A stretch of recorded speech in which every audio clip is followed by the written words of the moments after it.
DMS TV jabarani filɛbagaw Mali kɔnɔ ani Mali kɔ kan ni wagati na aw minnu sigilen don ka lajɛ an bɛ foli ani tanu di aw bɛɛ lajɛlen ma ka yira la dɔgɔkun ani Aziz Tarawele bɛ ɲɔgɔn sɔrɔ yan an ka jamukan na n'an b'a wele ko DMS walanbulon o kɛ kun ye pour que an bɛ se ka kalanw kɛ an ka kanw na cogoya min na aw bɛ se ka faamuya cogoya min na ka yira la o dɔgɔkun an b'a lajɛ an bɛ bakuruba dɔ ta ou bien matière dɔ ta k'o kalan pour que aw minnu bɛ ka an lajɛ aw fana bɛ se ka faamuyali sɔrɔ o la cogoya min na ka yira la bi tuguni an ye ɲɔgɔn sɔrɔ yan an bɛna essayer an bɛ dɔ fana ta an bɛ jɛ an bɛ o walawala ɲɔgɔn fɛ pour que aw bɛ se ka faamuyali sɔrɔ o la cogoya min na ka yira la an bɛ sɔrɔ an ka bɔlɔlɔsiraw bɛɛ lajɛlen sanfɛ i n'a fɔ Facebook DMS TV YouTube DMS TV o kɛ kun ye pour que aw minnu mana kɛ Mali kɔnɔ bien Mali kɔ kan aw bɛɛ lajɛlen aw bɛ se ka kunnafoniyaw sɔrɔ cogoya min na ka se ka an ka nin walandimanba nin bɛɛ lajɛ en même temps k'aw to aw sigiyɔrɔ la n y'a fɔ cogoya min na dɔgɔkun an n'a Aziz bɛ ɲɔgɔn sɔrɔ bi tuguni an ye ɲɔgɔn sɔrɔ yan mais sɔnni an ka don bi bakuruba kɔnɔ na n bɛna ɲininka n'a sɔrɔ ni foli dɔ bɛ a yɛrɛ bolo ka ɲɛsin an lajɛbagaw bɛɛ lajɛlen ma Mali kɔnɔ ani Mali kɔ kan Aziz n'o la an ce baasi tɛ yen kɔni baasi tɛ an bɛ ok komi ko dɔgɔkun an bɛ ɲɔgɔn sɔrɔ yan bi an ɲɔgɔn sɔrɔ yan tuguni n'a sɔrɔ ni foli ou bien ladilikan dɔ b'i bolo ka ɲɛsin an lajɛbagaw ma sɔnni an ka don bi walanbulon kɔnɔ bon bi aw yɛrɛ fo kosɛbɛ ka DMS TV ɲɛmɔgɔya so fo ka miirina ɲuman na ka an filɛbagaw bɛɛ lajɛlen fo mɔgɔ fɛn fɛn bi ka an ka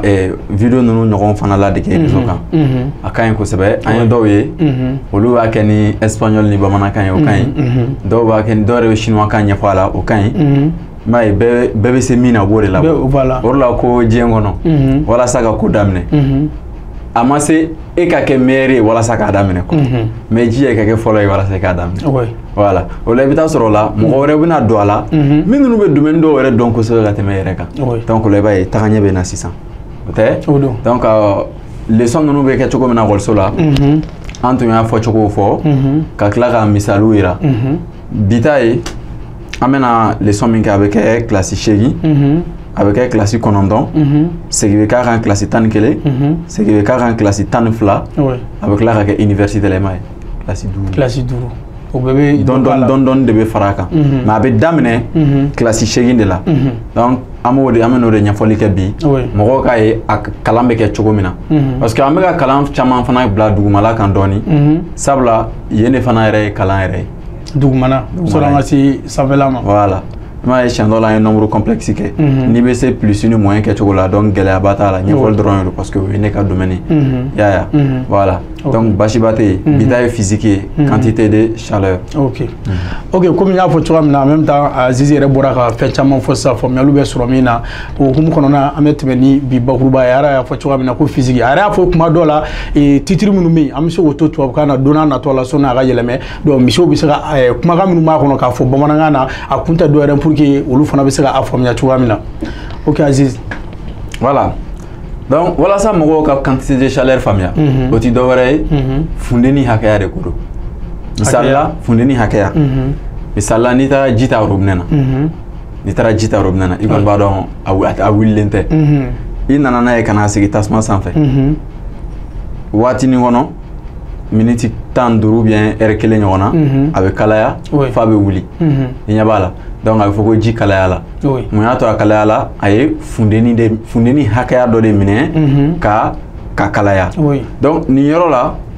température an bɛ n'o to température la k'o ɲɛfɔ température tɛ dɔ wɛrɛ ye ale bɛ tali kɛ fɛn fari kɛcogo de kan a sumaya walima a kalaya cogoya a banna température bɛ tali ko de kan mais an bɛ n'a to température la voilà u ko n'aw ye ji kɛ minɛn kɔnɔ bon i b'a ye ni tubabukan dɔ ninnu bɛ durusi dɛ quoi tubabukan na non ça c'est mon biche mais ala ye bamanankan na ko n'aw ye ji kɛ minɛn kɔnɔ k'a sigi ta kan ka thermomètre bila a la thermomètre tɛ dɔ wɛrɛ ye funteni hakɛya bɛ suma ni min ye n'i taara dɔgɔtɔrɔso la u bɛ fɛnnin dɔ don mɔgɔ kamakɔrɔ ten voilà donc u bɛ tila ka bɔ k'a lajɛ k'a fɔ ko i fari ka kalan ou bien a man kalan i ka température yɛlɛlen don walima a yɛlɛlen tɛ o de ko don o thermomètre de ko don ko gɛlɛnba tɛ donc o ɲɔgɔnnaw de bɛ yen u b'o ta k'o don ji la a bɛ température dɔ yira a b'a yira ji bɛ degré 25 la walima a bɛ degré 30 la ou a bɛ degré 15 la o tɛ bon n'a ye degré 100 sɔrɔ dɔrɔn ji bɛ wuli voilà donc o ko n'i y'a ye ji bɔra sumalenya la ka kalaya k'o kɔrɔ ye k'a ye funteni de minɛ n'i ye ji bɔ ta kan sisan k'a bila duguma a bɛ kɛ cogo di n'i ye jikalan bɔ ta kan k'a bila duguma a bɛ suma donc a ye funteni min minɛ walasa ka kalaya a b'o funteni kelen de fana di walasa ka suma thermomètre miirina calorimétrie miirina ye o de voilà donc n'o faamuna u ko k'a fɔ mɔgɔw ye ko fɛn o fɛn bɛ yen ko n'a bɛ kalaya k'o kɔrɔ ye donc n'a ka température bɛ yɛlɛ o kɔrɔ ye a bɛ funteni minɛ a bɛ kalaya bon ko n'i y'a ye fɛn ka température bɛ ka jigin donc k'o kɔrɔ ye a bɛ ka funteni de di n t'a dɔn n'a miirina bɛ faamuya donc ko ni i ye ji ta nɛgɛ ou bien n'i ye nɛgɛ don tasuma na a bɛ funteni hakɛya dɔ de minɛ walasa ka kalaya fo tuma dɔ la nɛgɛ bɛ bilen wa ko n'i y'a bɔ tasuma na k'a bila a ye funteni hakɛya min minɛ walasa ka kalaya a b'o funteni hakɛya de fana di walasa ka suma voilà donc o la u ko mɔgɔw kana funteni ani température ɲagami olu tɛ kelen quoi funteni ye fɛn ye min bɛ température layɛlɛ y'a ye bon hali nin yɔrɔ la sɔsɔli caman bɛ scientifique yɛrɛ ni ɲɔgɔn cɛ parce que ni scientifique u ka tɔn de bɛ yen n'u bɛnna fɛn min kan u b'o ta y'a ye donc u ko yan ko température ale ye fɛn ye min bɛ fɛn fari cogoya a kalaya hakɛ walima a sumaya hakɛ k'o yira o de ye température ye a kalayalen don ka taa 100 degré la ou bien a bɛ 400 degré la ou bien a bɛ -15 la -15 ninnu olu ye glace ye sumalenbaw ye moins ye sumalenbaw ye n'o ye misɛnmanw ye maintenant kumabaw o ye kalamanw ye voilà a bɛ bila ten cogo la maintenant ko funteni ale kun o kun bɛ yen n'o bɛ température layɛlɛ k'o de ye funteni fɛn fɛn bɛ yen n'o bɛ température layɛlɛ o de ye funteni ye maintenant funteni sun fana bɛ yen fɛn dɔ fana bɛ yen min bɛ funteni fana di n'a bɛ fɔ ko source de chaleur fɛn minnu bɛ funteni di fɛn minnu bɛ funteni di misali la tile b'o la o bɛ ɲɛfɔ kilasi fitininw na n'o tɛ n'i taara ɲɛfɛ tile t'a la ɔrɔ tile b'a funteni di mais n'i taara ɲɛfɛ u b'a fɔ ko tile t'a la parce que funteni sun ye fɛn ye fɛn min datugulen don a bɛ funteni di wa a tɛ a yɛrɛ farikolo dɔ falen ani kɛnɛmala cɛ misali la sisan n'i bɛ ka lɔgɔ minɛ lɔgɔ ti ban parce que lɔgɔ ye fɛn sugu min ye o bɛ falen donc u t'olu bila quantité source de chaleur la mais duguma kilasiw la u b'a fɔ ye ko olu ye funtenidilanw ye donc an b'a ɲɛf'u ɲɛna ten cogo la voilà donc n'i ye lɔgɔ minɛ o bɛ funteni di n'i ye fourneau ninnu ta ka tasuma k'a la olu bɛ funteni di tile ninnu fana o bɛ funteni di hali courant yɛrɛ fana bɛ funteni di donc olu bɛɛ ye fɛnw ye min ninnu bɛ funteni di voilà et maintenant funteni hakɛya min minɛna funteni hakɛya min minɛna walasa ka bɔ température fɔlɔ la ka taa température filanan na an bɛ n'o de expression sɛbɛn sisan mɔgɔw ka a ye voilà bon mɛtiriw bɛɛ b'o dɔn a ma se traduire ma quoi n'i y'a lajɛ comme u b'a fɔ ko quantité de chaleur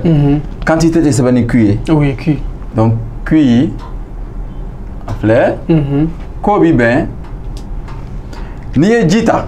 ou bien n'i ye nɛgɛ ta n'i ye fɛn o fɛn ta k'i bɛ n'o de kalaya i kɔni b'a dɔn giriya dɔ b'a la o tɛ donc a giriya k'o sigiyɔrɔma i y'a ye fɛn o fɛn fana mana ta a kilo kelen o kilo kelen o bɛ funteni hakɛya dɔ de minɛ walasa ka bɔ température ka yɛlɛ ka taa degré kelen na n'i ye ji ta ale kilo kelen o kilo kelen ale bɛ funteni hakɛya dɔ de minɛ walasa température ka taa degré kelen nɛgɛ fana ta bɛ ten glace ta bɛ ten zira ta bɛ ten u ka fɛnw tɛ kelen u ka funteni minɛtaw tɛ kelen parce que fɛn dɔ bɛ yen olu ka funteni minɛta ka ca olu kilo kelen bɛ funteni hakɛya min minɛ o ka ca ka tɛmɛ dɔw kilo kelen kan voilà donc a bɛ fɔ o de ma ko chaleur massique chaleur par masse fɛn giriya ka funteni a giriya ka funteni a kilo kelen giriya o bɛ funteni hakɛya min minɛ o de ye chaleur massique ye donc u b'o de sɛbɛn ko C donc a bɛ funteni hakɛya minɛ ka bɔ température fɔlɔ la ka taa température filanan na donc o la an b'a kɛ tan ka température filanan k'o dɔgɔya ni température fɔlɔ ye voilà ni y'a formulé donc funteni hakɛya min minɛna n'o ye quantité de chaleur ye k'o bɛ bɛn ni ji de don ji giriya hakɛya min taara k'o sigiyɔrɔma ji kilo kelen bɛ funteni hakɛya min minɛ k'o sigi yɔrɔma ni ji wulila de o ye température laban ye donc température laban ka température daminɛ k'o b'o la a daminɛ ye jumɛn ye misali la n'i taara ji bɔ robinet na ka thermomètre don a la a bɛ température fɔlɔ min yira o de ye nin n'i y'a sigi ta kan a tɛ kalaya wa n'i ye thermomètre don a la a bɛ température min yira o ye nin ye a bɛ i n'a fɔ ne ye n ka ji ta k'a température to 10 n y'a sigi ta kan a wulila a température taara fo 100 donc 100 i bɛ 10 b'o la a tɔ bɛ bɛn température a tɔ bɛ bɛn 90 de ma ja b'a la voilà donc nin ye a formule nin ye grillage ye ni ji don a ka jɛya bɛɛ ye waati kɛrɛnkɛrɛnnenw kɔnɔ ji litiri kelen o bɛ bɛn ji kilo kelen de ma ji litiri kelen ani ji kilo kelen bɛɛ ye kelen ji litiri kelen a bɛ bɛn ji kilo kelen ma ni wagati cogoya ka ɲi kosɛbɛ a bɛ fɔ o ma ko condition normale de pression et de température donc ji litiri kelen a bɛ bɛn ji kilo kelen o de la n'i ye denmisɛnninw ɲininka ko coton kilo kelen ani gabakuru kilo kelen ko jumɛn ka girin caman b'a f'i ye ko gabakuru ka taa sɔrɔ a bɛɛ ye kelen coton kilo kelen ani gabakuru kilo kelen si man girin ni si ye mais ni coton na coton ka fɛgɛn n'a ye coton ka fɛgɛn donc i mago bɛ coton caman ba de la walasa a ka kilo kelen sɔrɔ mais i mago bɛ gabakuru fitinin dɔrɔn na walasa a ka se kilo kelen sɔrɔ i m'a ye a bɛɛ ye kilo kelen kelen voilà donc o kɔrɔ a bɛɛ kilogramme ye kelen a bɛɛ grillage ye kelen voilà donc ji litiri fila o fana bɛ bɛn ji kilo fila ma ji litiri 10 o fana bɛ bɛn ji kilo 10 de ma bon nin dɔnnen don fɛn fɛn bɛ yen k'an b'a labaara nɛgɛw ni jiw o kilo kelen o kilo kelen o bɛ funteni hakɛya min minɛ n'o ye nin ye o dɔnnen don donc ninnu ta tɛ dɔwɛrɛ ye falenni min kɛra température la a falenna ka bɔ fɔlɔ la ka taa filanan na n'a bɛ fɔ o ma ko variation a ye falenni min kɛ ka bɔ fɔlɔ la ka taa filanan na donc nin ye o tɛ donc nin y'a formule ye maintenant unité o kɔrɔ ye a bɛ lakodɔn ni min ye walasa ka unité faamuya kosɛbɛ ni o ta ye joule ye a ma se an k'olu taara di olu ye diɲɛ ka bɛnkanw ye ni fɛn giriya bɛ suma balansi de la donc ale ta ye kilogramme ni ale ta ye joule k'o tilan kilogramme na k'o sigiyɔrɔma degré celsius la n'o ye nin yɔrɔ ta ye ni ale ta ye degré celsius nin fana ta ye degré celsius o y'u ka unité ye y'a ye voilà donc nin de bɛ wele ko quantité de chaleur maintenant nin y'a ye n'u ye ji giriya d'aw ma u bɛ nin wele ko chaleur massique C ka chaleur massique d'aw ma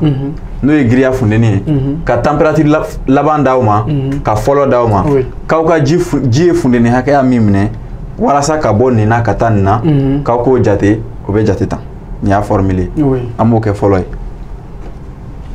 o ye formule fɔlɔ ye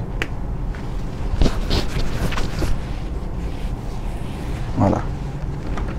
o mana bɔ yen tuma dɔw la u bɛ se k'a fɔ ko funteni hakɛya min minɛna o b'aw bolo C b'aw bolo température b'aw bolo ko ji giriya hakɛya k'a k'o ɲini o ye formule filanan ye ji giriya hakɛya bɛ ɲini cogo di n'o ye M ye an bɛ n'o de ɲini ko me o tɛ giriya ye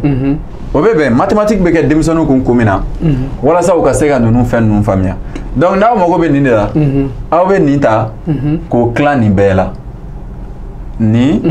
k'o tilan nin bɛɛ la donc a bɛ bɛn Q bɛ na sanfɛ k'o tilan C k'o sigiyɔrɔma température laban k'o dɔgɔya ni température fɔlɔ ye voilà M bɛ ɲini tan de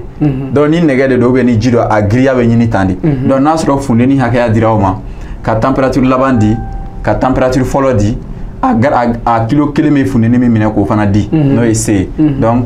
masse bɛ ɲini tan o kɔfɛ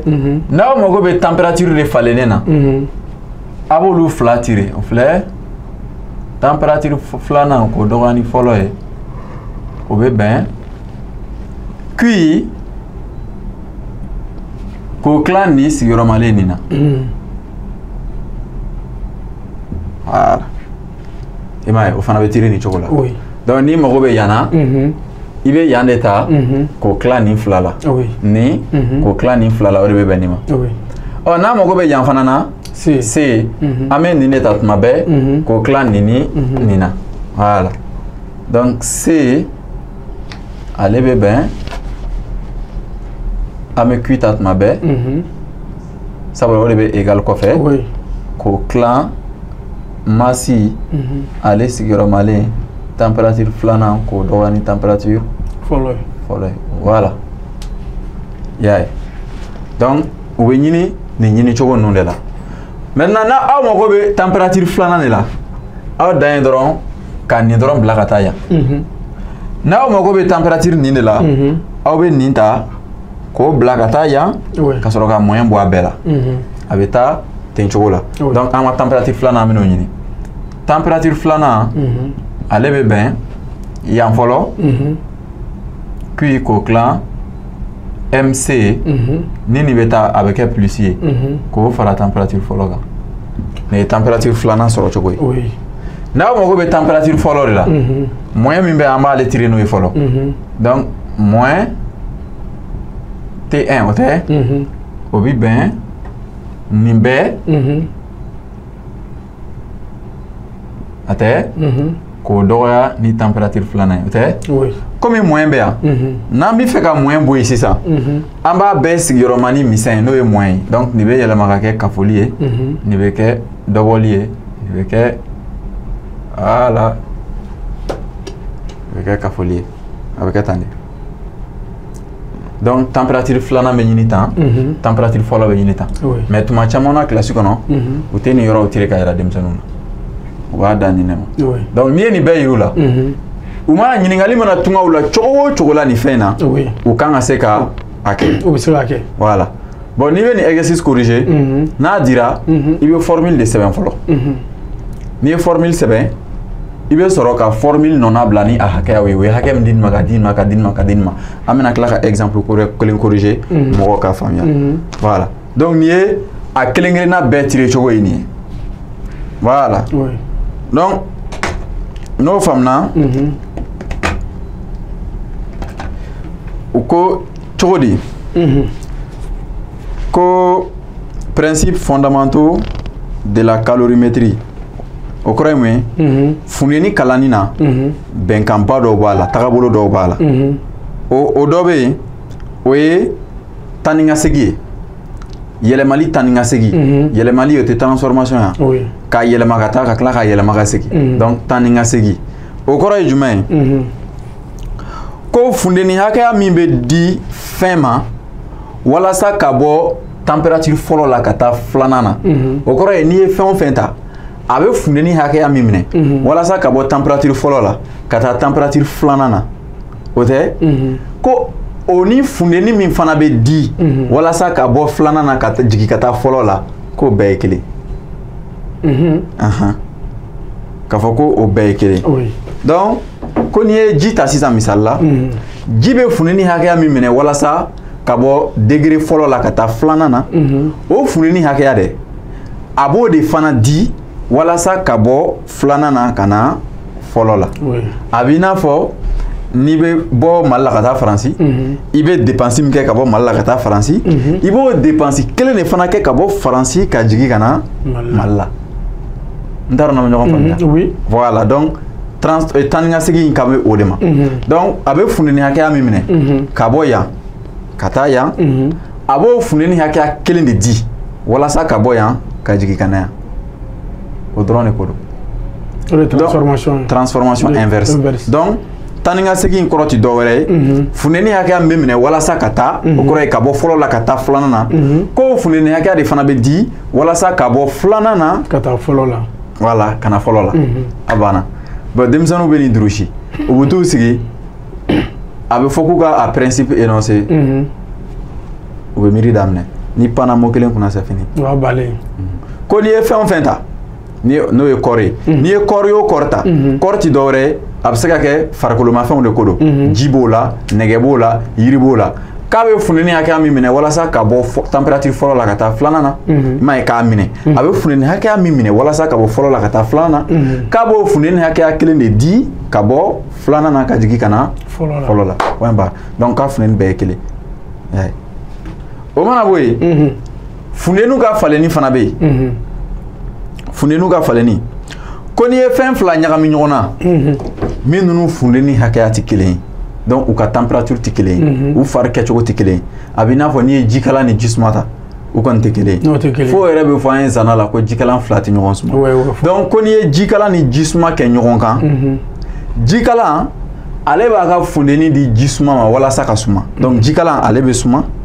jisuma ale fana b'a fɔ k'ale bɛ kalaya i ɲɛ b'a la donc ko n'i ye fɛn fila kɛ ɲɔgɔn kan min ninnu ka température tɛ kelen ye abada kalama o b'a essayer ka suma sumalen b'a lajɛ ka kalaya i ɲɛ b'a la voilà bon an dun baw b'o kɛ ka taa sɔrɔ calorimétrie in tɛ ni leçon ninnu tubabukan ninnu tɛ mais an ko k'olu ye kunfɛnw ye u yɛrɛ b'a ye prêt n'u ye ji ta n'u y'a ka kalan u bɛ jisuma k'a la jisuma mana k'a la i b'a ye ji tɛ suma bilen ka jisuma bɔ a tɛ kalaya bilen ka jikalan sɔrɔ donc a bɛ kɛ ji wɔlɔkɔlen n'a bɛ f'o ma ko l'eau tiède o dɔrɔn de ko don a bɛ fɔ o ma ko température d'équilibre o de o leçon ninnu de filɛ nin ye ɲɛ b'a la donc an bɛ segin a kan ko taa ni ka segin k'o tɛ dɔwɛrɛ ye fɛn o fɛn a bɛ funteni hakɛya min minɛ walasa ka bɔ température fɔlɔ la ka taa filanan na k'a b'o funteni hakɛya kelen de di walasa ka bɔ filanan na ka jigin ka na fɔlɔ la walima fɔcogo surun na fɛn bɛ funteni hakɛya min minɛ walasa ka kalaya a b'o hakɛ kelen de di walasa ka sumaya a bɛ funteni min minɛ ka kalaya a b'o funteni hakɛya de di ka suma point barre n'i bɛ paɲɛ fila de kɛ ka yɛrɛ kuluba i bɛ paɲɛ fila de fana kɛ ka jigin ka bɔ kuluba a banna maintenant ko n'i ye fɛn fila ɲagami ɲɔgɔn na minnu température tɛ kelen ye o kɔrɔ ye u fari kɛcogo tɛ kelen ye donc min ka kalan o bɛ suma min sumalen don o bɛ kalaya o de don o tɛ wa ɲɛfɔliw yɛrɛ la ni fɛnw n'i ye nin fila ta nin ka kalan nin sumalen don n'i y'u bila ɲɔgɔn na kalaman de b'a funteni di sumalen ma fɔlɔ sumalen ta ta di fɔlɔ dɛ nin de bɛ voilà dɔw y'a ye ten ko nin de b'a funteni di nin ma fo ka u kɛ kelen ye donc a bɛ i n'a fɔ nin ale b'a ka funteni di nin ma ka essayer ka nin kalaya o la nin bɛ suma nin bɛ kalaya donc f'u bɛna bɛn ɲɔgɔn ma a bɛ fɔ o ma ko température d'équilibre ɲɛ b'a la voilà donc ni température d'équilibre nana a bɛ i n'a fɔ kalaman filɛ sanfɛ sumalen filɛ duguma n'i y'o ɲagami a bɛ kɛ tan de donc u fila faralen ɲɔgɔn kan a tɛ kɛ i n'a fɔ jikalan bilen a tɛ kɛ ni jisuma fana ye donc ni misali dɔrɔn de don jikalan filɛ jisuma filɛ n'i y'u ɲagami kalaman ale bɛ suma sumalen bɛ kalaya donc a bɛ kɛ kelen ye ɲɛ b'a la a banna voilà donc o bɛnkan ninnu kun bɛ yen ko o ɲɛfɔ donc o kɔfɛ an bɛ misaliya ta an b'o corriger donc komi an ko ji bɛ funteni hakɛya min minɛ walasa ka yɛlɛ ani a bɛ funteni hakɛya min fana di walasa ka suma k'u bɛɛ ye kelen donc o la u b'a fɔ mɔgɔw ye an ka ta funteni hakɛya fɔlɔ o ni funteni hakɛya filanan bɛɛ ye kelen hakɛ fɔlɔ tɛ dɔwɛrɛ ye a bɛ min minɛ walasa ka kalaya ni a bɛ min di walasa ka suma an ko k'a bɛɛ ye kelen voilà a bɛɛ ye kelen donc ni bɛnkan kɔrɔ de ye nin voilà maintenant an bɛ exercice kalan k'a kɔrɔ kɛ voilà i b'a ye exercice corrigé la o fana ka nɔgɔn mais comme an ka leçon caman t'i faamu donc ekɔlidenw bɛ exercice dorosi ka correction dorosi hali ni ye fɛn kelen falen dɔrɔn ta kɛrɛfɛ o b'a jɛ voilà maintenant yaw ko bon misala dugu kɛra nɛnɛ wagati e bɛ fɛ ka i ka koliji bɔ k'i labɛn joona ka taa baarakɛyɔrɔ la ka na DMS TV la ou bien an ka kɛ ne yɛrɛ ye ne bɛ fɛ k'an ko joona ka n seliji ta ka na mɛ nɛnɛ bɛ yen maintenant n ye ji litiri fila de ta ji litiri fila n bɛ n'o de kalaya bon ne taara ji ta waati min na a kun sumalen don donc comme a kun sumalen don n y'a ta température fɔlɔ min na o filɛ température fɔlɔ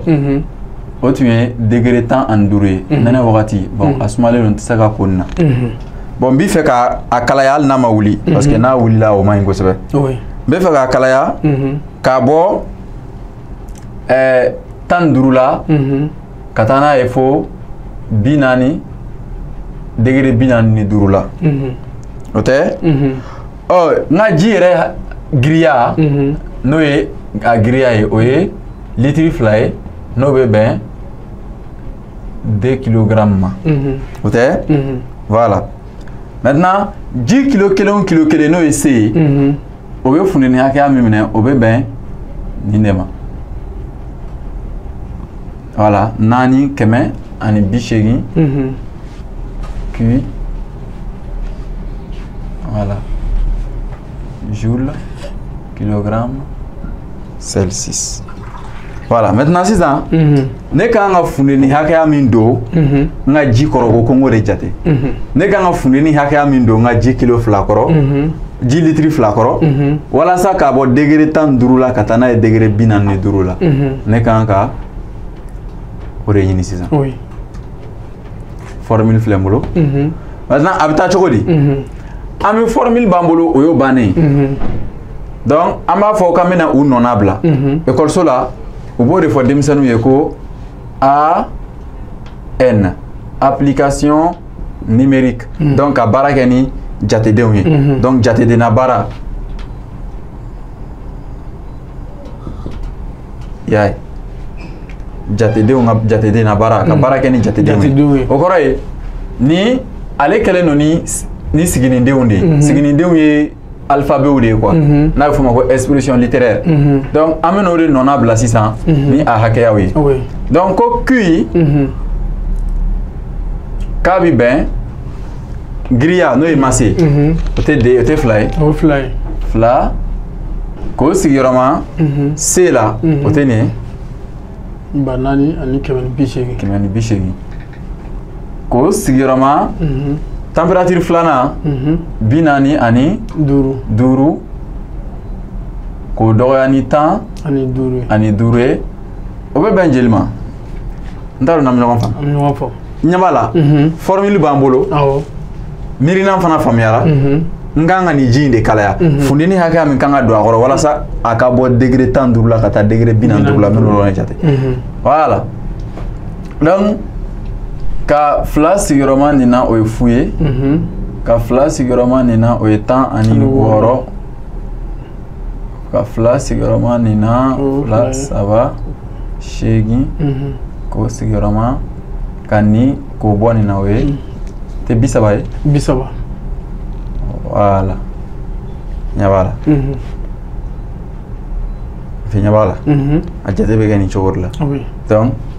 an tɛna an yɛrɛ bila nin bɛɛ jateli la a unité bɛ na fo joule la voilà a bɛ kɛ tan cogo de la donc i bɛ nin sigiyɔrɔma nin na o y'a bannen ɲɛ b'a la gɛlɛya foyi si t'a la gɛlɛya t'a la mais u bɛ nin di kilasi kɔnɔ ekɔlidenw b'a cɛ non kalan yɛrɛ kun ye faamuyali ye o de la n y'a fɔ n ko n'i ye mɔgɔ ye ka saga don dolen na a mago tɛ jɛgɛ dɔrɔn na n'i y'a ye k'an ka ekɔliw bɛɛ ɲɛfɔ tubabukan in na an mago tɛ faamuyali la bilen quoi an mago bɛ ko wɛrɛ la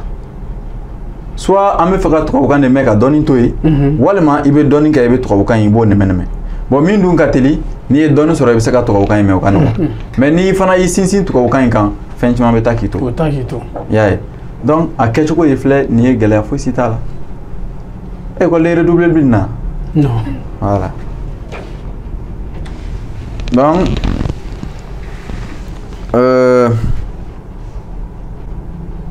misali wɛrɛ bɛ yen tuguni u ko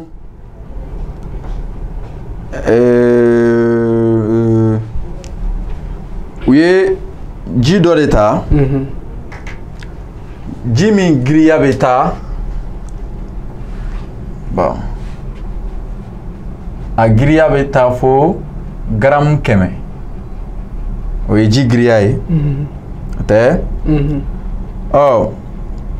funteni hakɛya min dora ji kɔrɔ o ye ji in taara k'a to température fɔlɔ min na o ye degré 25 ye a taara k'a to o de la funeni hakɛya min donna a kɔrɔ n'o ye quantité de chaleur ye o bɛ bɛn joule 2000 de ma komi an ko funeni hakɛya bɛ jate joule de la o bɛ jate joule ni o ye joule 2000 ye o tɛ ɔ C komi ji de don ale ta bɛ bɛn 400 400 ani 180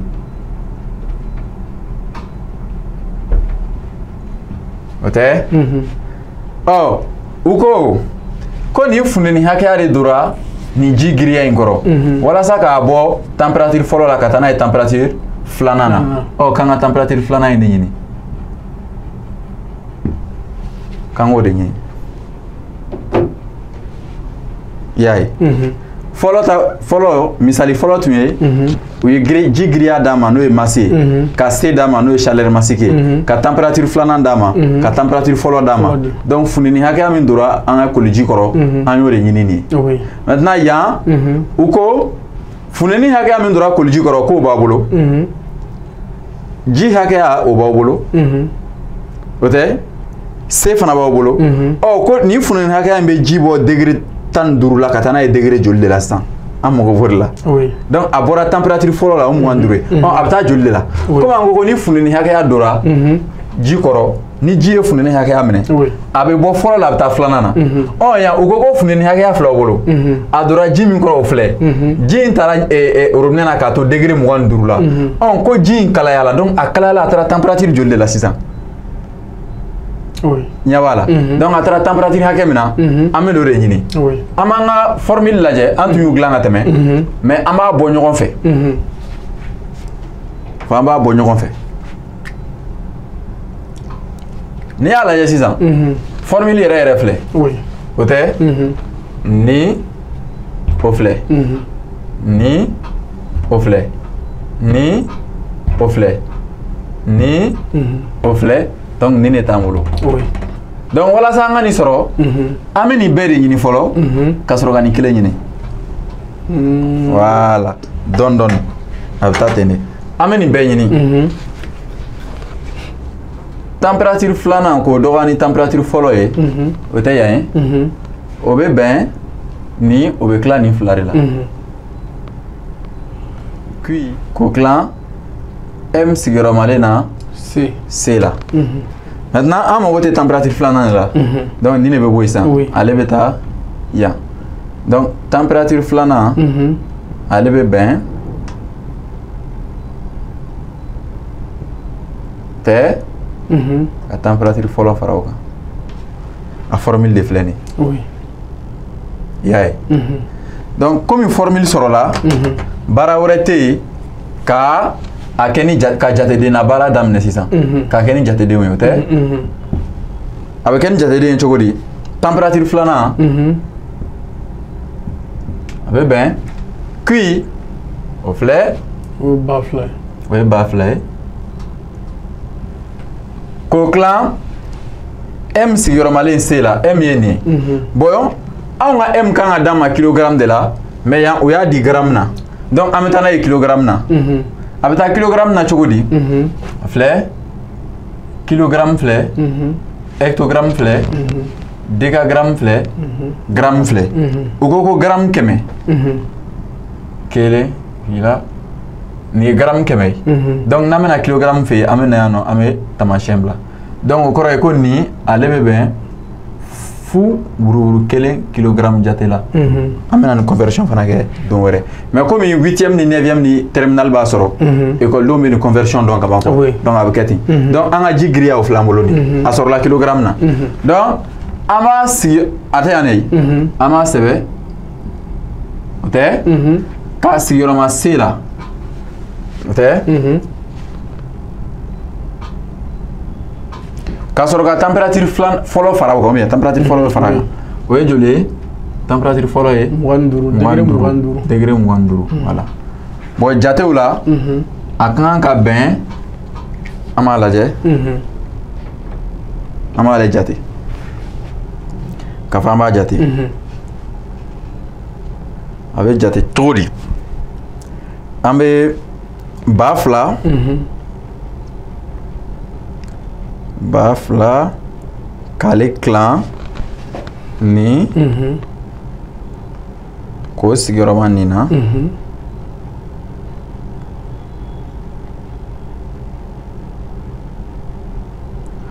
voilà donc a bɛ bɛn 4 ani burubu 7 donc an bɛ 25 fara o kan donc a bɛ bɛn degré 29 ani buruburu 70 ani 8 donc degré 20 ani 9 ani buruburu 70 ani 8 a bɛnna nin de ma bon alajɛ walasa I ka da k'i y'a sɔrɔ an ko fundeni hakɛya dɔ de dora a kɔrɔ walasa ka ji kalaya yara ni ji kalayala o kɔrɔ ye température laban kan ka caya ni température fɔlɔ ye parce que a kalayala de donc I ɲɛ b'a la 29 o ka ca ni 25 ye y'a ye mais n'an tun ye fitinin de sɔrɔ yan n'a tun tɛ 25 bɔ o kɔrɔ b'a yɛrɛ an filila parce que an ko température dɔ de kan ka yɛlɛ a kan dɔ kan ka yɛlɛ fɛn min kan ne hakili la o kɔni man ka bɛn 25 ma bilen dɛ a man ka dɔgɔya ma voilà donc nin ye exercice 2 ɲɔgɔnna corrigelen mais ne ɲɛ tɛ gɛlɛya wɛrɛ la nin na non a man gɛlɛn voilà donc nin ye quantité de chaleur ye k'o ɲɛfɔ mɔgɔw ye bon nin bɛ taa ne fan bɛɛ han fan bɛɛ I mana taa diɲɛ yɔrɔ o yɔrɔ nin tɛna falen ni unité ye joule o tɛ falen nin ye degré celsius ye o tɛ falen nin ye kilogramme ye o tɛ falen seulement dɔrɔn mètre tun kan ka timinadiya de sɔrɔ comme a bɛ bamanankan na I yɛrɛ b'a ye k'a fɔ docteur dɔ ye a kɛ to I ka thermomètre dɔ di yan ten dɛ ou bien I yɛrɛ bɛ taa thermomètre ɲini I yɛrɛ bɛ na classe kɔnɔ I bɛ ji sigi ka thermomètre don a la école denw yɛrɛ b'a ye degré filɛ nin I b'o ji kelen ta I b'a sigi fɛnkɛ sanfɛ gazi sanfɛ k'a kalaya ka thermomètre don a la école denw yɛrɛ b'a ye température yɛlɛla donc a ye funeni hakɛya min minɛ a b'o calculer a banna I y'a ye donc ko gɛlɛn foyi tɛ bon tuma dɔw fana na voilà exercice la u bɛ se k'a fɔ ko température ye falenni min kɛ k'o bɛnna misali la degré 40 ma n'u ko tan sisan ekɔliden man kan ka a ɲini ko jumɛn ye TD ye jumɛn ye T1 ekɔliden man kan k'o ɲini jate n'aw ka yamaruya ye voilà quelle est la masse très bien a exercice misali dɔ bɛ yan voilà donc nin ye exercice fɔlɔ ye o exercice fɔlɔ la o tun ko kan ka quantité de chaleur de ɲini cogo di température fɔlɔ dira filanan dira ji giriya dira C dira donc ko an ka funeni hakɛya jate funeni min ye température bɔ 15 la ka taa n'a ye 45 la k'an k'o jate donc nin de tun ye o funeni hakɛya jate cogo ye maintenant yan o tun ye funeni hakɛya min dora ji kɔrɔ ka température bɔ 25 la ka taa n'a ye 29 la k'an ka o jate donc an tun kan k'o température de jate o de tun filɛ maintenant tuma dɔw la n k'aw ma exercice bɛ nin yɛrɛ di cogo dɔ la an b'o misali di o la o ko cogo di ko an ye funeni hakɛya dɔ don funeni hakɛya dɔ tɛ k'i ye min bɛ taa yɛrɛ sɔrɔ fo joule 3250 la I y'a ye donc ko ye ni funeni hakɛya de don ji hakɛya dɔ kɔrɔ ji giriya dɔ kɔrɔ o giriya ma fɔ an ye fɔlɔ ji giriya dɔ kɔrɔ walasa ka funeni falen ka taa fo degré 30 la o tɛ ji ka se o dɔnnen don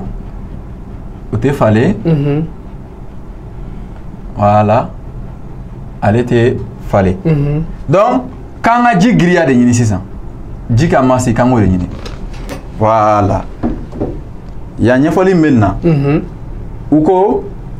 fundeni hakɛya dɔ k'o de dora ji giriya dɔ kɔrɔ bon an tɛ ji in giriya kɔni dɔn o kɛra ye fundeniw falenna fo a taara a yɛrɛ sɔrɔ degré 30 la donc k'an ka ji giriya ɲini donc giriya dun filɛ nin ye yan funeni hakɛya fila an bolo C fila an bolo maintenant TD moins T1 an b'o de ɲini a lajɛ an ka kɔrɔ kɛ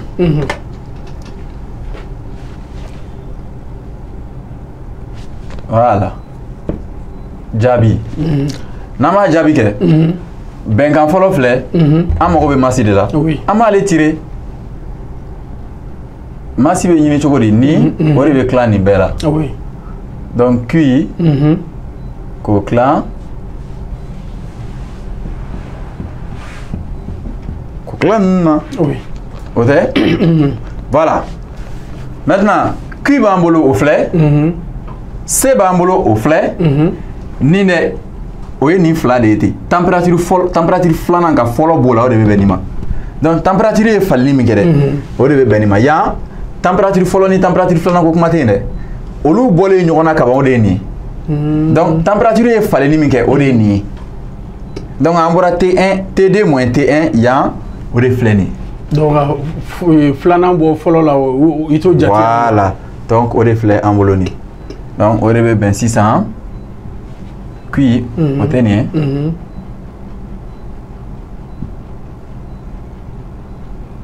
k'o tila C o tɛ nin ye k'o sigiyɔrɔma sisan 30 la i ɲɛ b'a la donc nin ani nin olu bɛ taa o tɛ an bɛna lajɛ an bɛna ji giriya min sɔrɔ fo an bɛna lajɛ sisan an ka ji bɛna bɛn hakɛ min ma ji hakɛya min taara an bɛna o de lajɛ sisan nin 325 k'o tila 4 1 8 fu o sigiyɔrɔma 3 voilà donc k'an ka ji giriya bɛ bɛn fu ani buruburu fu ani 2 kilogramme jate la donc a bɛ bɛn nin de ma donc an ka ji ye nin kilogramme hakɛya de bon n'i ye nin bila ka taa gramme na a bɛ caya dɔɔni dɛ a bɛ caya voilà donc a banna nin y'an ka ji giriya ye donc nin na dɔrɔn T2 ni moins T1 o tɛ ɲini min dilen don degré Celsius la i bɛ baara kɛ n'o de o kɔrɔ ye funteni falen min kɛra ka bɔ fɔlɔ la ka taa filanan na o de bɛnna nin ma donc T2 moins T1 o de ye nin voilà ok donc i ɲɛ b'a la donc nin dɔrɔn de tun bɛ yen nɔ k'a ɲɛfɔ mɔgɔw ye donc misali minnu corrigera 8e mɔgɔw ka niveau b'a la 9e mɔgɔw b'a la terminal mɔgɔw yɛrɛ fana bɛ a ɲɔgɔnna dɔ kɛ mais terminal la dɔɔni dɔrɔn bɛ fara a kan i y'a ye voilà donc an ko ka leçon ɲɛfɔ nin cogo de la donc u b'a sɛbɛn tan tubabukan na k'a ɲɛfɔ an ɲɛna an ka kan na gɛlɛya bɛ min mɛtiriw bɛɛ bɛ nin kɛcogo dɔn mais dɔw yɛrɛ sɔrɔla ko fo anw de ka taa ko ka taa mɛtiriw degi ninnu fɔcogo la non mais o ma se o ma se o la o kuma mɛtiri ninnu bɛ mɔgɔ n'u bɛ bamanankanw mɛn u b'an ka kanw mɛn u ka ɲɛfɔ ten Q bɛ bɛn nin sigiyɔrɔmale ma nin na k'o sigiyɔrɔma nin na k'o dɔgɔya ni nin ye donc nin o ye nin ye nin an tun bɛ k'o de ɲini nin o filɛ nin ye a banna gɛlɛya bɛ min gɛlɛya t'a la ɔ nin ye heure 1 tuma dɔw la heure 2 ɔ an filɛ nin ye ka kɛ nin bɛɛ yɛrɛ kɔni ɲɛ b'a la bɛɛ ɲɛ b'a la a banna donc ni ne tun bɛ yen bi ka da mɔgɔw tulo kan n'Ala ma basi kɛ siɲɛ wɛrɛ an bɛ na tuguni an bɛ ɲɔgɔn sɔrɔ yan ok comme aw yɛrɛ bɛ ɲɛ b'a la cogoya min na bi ni ne tun b'an bolo DMS bɛ ka walanbolo sanfɛ k'a fɔ an ɲɛna dɔgɔkun ani Azizi bɛ ɲɔgɔn sɔrɔ yan an bɛ se ka kalanw kɛ cogoya min na bamanankan na aw yɛrɛ y'a ye an ye caman ta an ye formule di ka tila ka exercice minnu bɛ yen ka corriger a kɛcogo parce que an ma dan a fɔli dɔrɔn ma a ye caman yira a la misali caman yira a la pour que aw yɛrɛ fana bɛ se k'o kɛ cogoya min na n b'a dɔn bi jate a y'a faamuya a kɛkun tɛ dɔwɛrɛ ye pour que an bɛ kalanw kɛ kan na cogoya min na faamuyali bɛ se ka sɔrɔ cogoya min na parce que kalan yɛrɛ kun ye pour que i bɛ se ka faamuyali sɔrɔ o n y'a fɔ cogoya min na ko dɔgɔkun a bɛ se ka nin ja ninnu sɔrɔ an ka chaîne YouTube sanfɛ DMS bɛ ka walanbolo i n'a fɔ an ni Azizi bɛ jɛ ka kɛ ɲɔgɔn fɛ mais bi sɔnni an ka bɔ fɔlɔ n'a y'a sɔrɔ ni laɲini dɔ fana b'a bolo ka ɲɛsin aw ma sɔnni o cɛ Azizi voilà an tun y'a fɔli min kɛ ko n'i ye jamana ta k'a filɛ a ka taa ɲɛ joona école nɔ don a fana ka bila retard la école nɔ don bon heure 1 ni heure 2 leçon de kelen filɛ nin ka tila ka exercice corriger a kɔnɔ bon yala nin de ka teli wa ou bien an ka nin bɛɛ kɛ heure 2 kɔnɔ jumɛn de ka teli n'a hakili la an bɛ fɛn min na waati ko la an bɛ fɛ de ka taa joona donc ni ekɔlidenw ye nin dɔn déjà allez 9e na ama se blin ko ta ke sege ni kan choko sugo la donc 10e programme be se ka jigi kana 9e na donc nyaba la demsonu ka familial be boy abiteli afana ola otu bali ka français fana kala non o ma bali ola parce que ni anya ye arabu fana be ni ki ka kandela coréen be ni ke coréen kanela ni mon ba formule même ate valeu oui parce que ni dien scientifique ka tona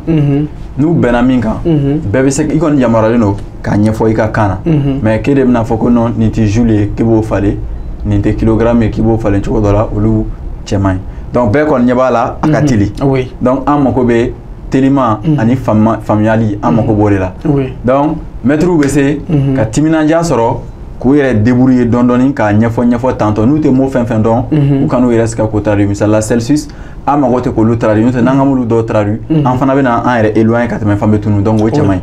voilà donc ma faut que c'est bien OK merci beaucoup foli ni tanu amudi DMSV jabarani filabaga bela jelema o munu misigi dogo ka se an ga ni walambule naje familiali bi se ka soro o la chugamina an fana be nyini ke kuma bela jelena ka di aw ma nya fo chugamina dogo aben jannu soro ana azistra wole bi jagani ke nyogo fe pour que am se ka kalanga an ga kawna chugamina aw bi se ka olu famia chugamina ne ba fo ala gambe je wati wore ni ne kumba mulo ka di aw ma